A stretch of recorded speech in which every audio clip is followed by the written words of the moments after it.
Здравейте, аз съм Калнян Спасов и това ще бъде първи епизод от моята поредица. Надявам се да ви хареса тази поредица. Сега, както сте видяли заглавието, 5 неща, които може би знаете или не знаете за Майнкрафт. Така, първото нещо е това, че често никога не изгаря. Никога. И да сложим лава над него, той пак не изгаря. Не знам защо. Уж е дървен, но не изгаря, за доказателство, макар и да пуши. Той няма да изгори, сега ще видите. Ето често не изгоря, не мога да разбера как, но не изгаря. Другото, може би знаете, че скелетаните горят. Но, естествено, че знаете. Скелетаните горят, когато е светло. Но, сложите под тях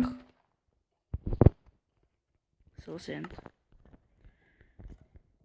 Тогава те в началото горят, но постепенно спират да горят. Вижте. И сега ще стане по-бледо и ето спира да гори. Ето, да. Това беше второто. Третото нещо, може би всички знаете как се прави снежен човек. Хоп. Така.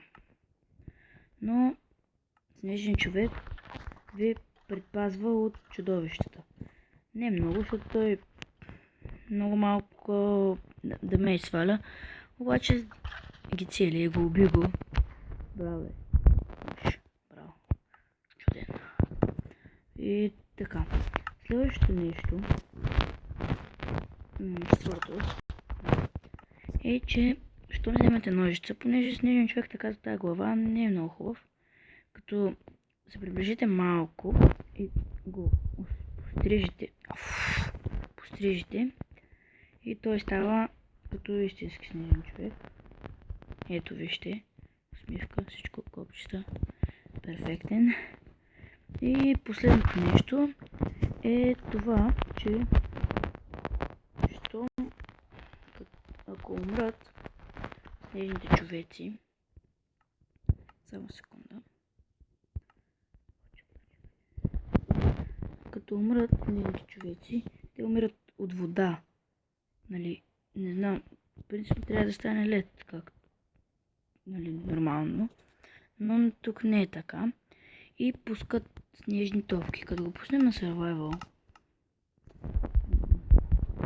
снежни топки са различни от другите материали. Единият стак, който при другите материали е 64, при снежните топки е 16.